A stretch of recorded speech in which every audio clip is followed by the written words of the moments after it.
ನಮಸ್ಕಾರ ಸ್ನೇಹಿತರೆ, ನಮ್ಮದು ಶ್ರೀ ಸಪ್ತಗಿರಿ ಮನೆ ಮದ್ದು ಚಾನಲ್ ಮುಖಾಂತರ ಅನೇಕ ರೀತಿ ಎಪಿಸೋಡ್ ಕೊಡ್ತಾಯಿದ್ದೀವಿ ಪ್ರತಿನಿತ್ಯ.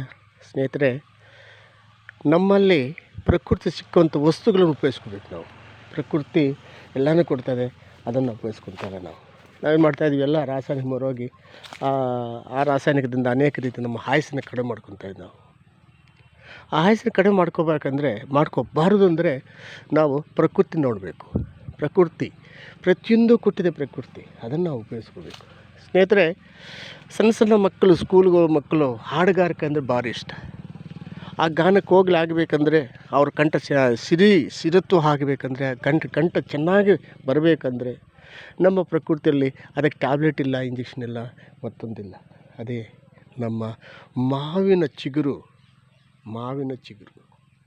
ಈ ಮಾವಿನ ಚಿಗುರನ್ನು ಪ್ರತಿನಿತ್ಯ ಆ ಮಕ್ಕಳಿಗೆ ಸ್ವಲ್ಪ ಆಗಿ ಸೇವಿಸಲಿಕ್ಕೆ ಕೊಡ್ತಾ ಬಂದರೆ ಈ ಕಂಠ, ಅವರ ಒಂದು ಕಂಠ ಅತಿ ಮಧುರವಾಗಿ ಬರ್ತದೆ, ಕೋಗಿಲೆ ಥರ ಆಗುತ್ತೆ. ಅವ್ರ ಹಾಡುಗಾರಿಕೆ ಅಷ್ಟು ಚೆನ್ನಾಗಿರ್ತದೆ. ಸ್ನೇಹಿತರೆ, ಇಷ್ಟು ಶಕ್ತಿ ಈ ಮಾವಿನ ಚಿಗುರಲ್ಲಿ ಇದ್ದುಕೊಂಡು ನಾವೇನು ಮಾಡ್ತೀವಿ, ಅದನ್ನು ಮರೆತು ನಾವು ಬೇರೆ ಕಡೆ ಏನೇನೋ ಮಾಡ್ಲಿಕ್ಕೆ ಹೋಗ್ತೀವಿ.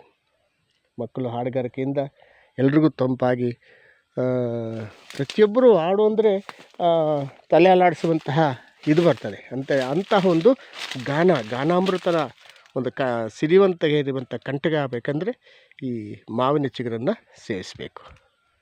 ಆ ಮಾವಿನ ಚಿಗುರನ್ನು ತಂದು ಮಕ್ಕಳಿಗೆ ಪ್ರತಿನಿತ್ಯ ಒಂದು 15 ದಿವಸ ಸೇವನೆ ಮಾಡಿದ್ರೆ ಸಾಕು.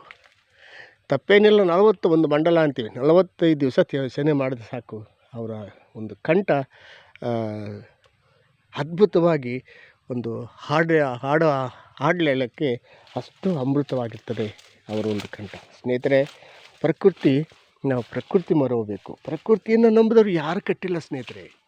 ಆದರೆ ನಾವು ಪ್ರಕೃತಿ ಯಾವಾಗ ನಂಬಲ್ವೋ, ಪ್ರಕೃತಿ ನಾವು ಏನು ಮಾಡೋಕ್ಕೂ ಆಗಲ್ಲ. ಸ್ನೇಹಿತರೆ, ಈ ಒಂದು ಮಾವಿನ ಚಿಗುರನ್ನು ಸೇವನೆ ಮಾಡೋದ್ರಿಂದ ಆ ಒಂದು ನಮ್ಮ ಒಂದು ಗಂಟಲು ಒಳ್ಳೆ ಕೋಗಿಲೆ ಥರ ಆಗೋದಕ್ಕಿಂತ ಅನೇಕ ರೀತಿಯ ಒಳ್ಳೆಯದನ್ನು ಆಗುತ್ತೆ, ಅನೇಕ ಕಾಯಿಲೆಗಳನ್ನು ತರಿಸಲ್ಲ. ದಯವಿಟ್ಟು ಇದನ್ನು ಪ್ರತಿಯೊಬ್ಬರು ಸೇವನೆ ಮಾಡಿ ಅವರವರ ಗಂಟಲನ್ನು ಚೆನ್ನಾಗಿ ಇಟ್ಕೊಳ್ಳಿ.